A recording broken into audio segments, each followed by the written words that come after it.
శనగల్ని ఈ విధంగా ఒక 8 గంటలు నానబెట్టుకోవాలి. ఇప్పుడు ఈ శనగలను మిక్సీ జార్లో వేసుకుని మెత్తగా మిక్సీ చేసుకోవాలి. అవసరం అనుకుంటే కొన్ని నీళ్లు పోసుకుంటూ మెత్తగా రుబ్బుకోవాలి.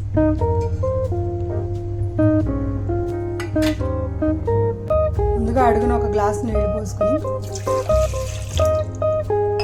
తర్వాత ఈ ఆవిరికుడు మూత దీని మీద పెట్టుకుని ఇడ్లీ స్టాండ్లో కానీ ఇలా ఆవిరికుడు గిన్నెలో కానీ వేసుకుని ఈ పిండిని ఇడ్లీ లాగానే మెత్తగా ఉడికించుకోవాలి.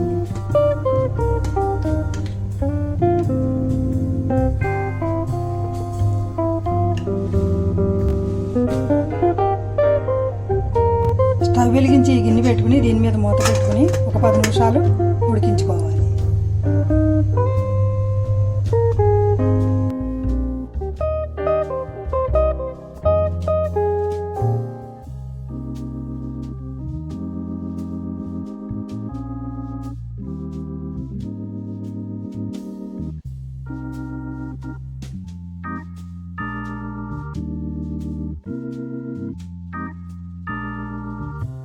చల్లారిన తర్వాత దీనిని పూర్తిగా పొడిపొడిగా చేసుకోవాలి.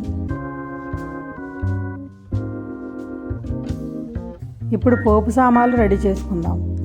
ఆవాలు, మినపప్పు, శనగపప్పు, జీలకర్ర, వీటితో పాటుగా ఇంగువ, పసుపు, ఉప్పు, పచ్చిమిరపకాయ ముక్కలు, ఎండుమిరపకాయ ముక్కలు, కరివేపాకు ముక్కలు కూడా రెడీ చేసుకుని ఉంచుకుందాం.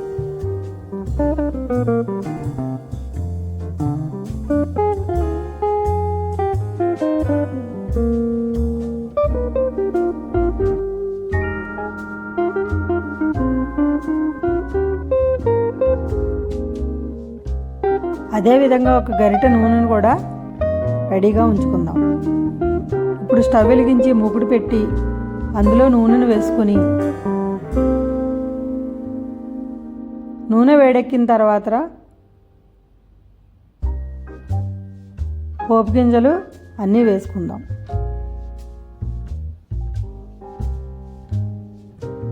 ఈ పోపు కొంచెం వేగిన తర్వాత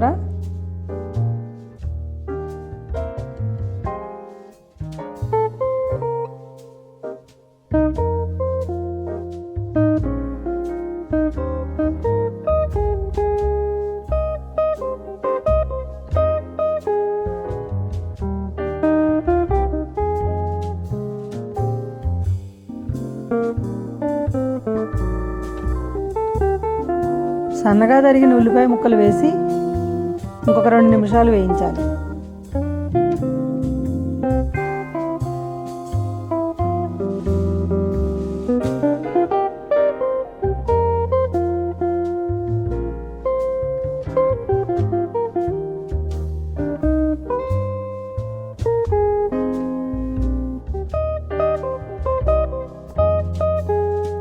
ముందుగా ఉడికించి ఉంచుకున్న శనగల పిండిని ఇందులో వేసుకుని కలుపుకోవాలి. కొంచెం పసుపు, రుచికి సరిపడా ఉప్పు వేసి మరొకసారి కలుపుకోవాలి.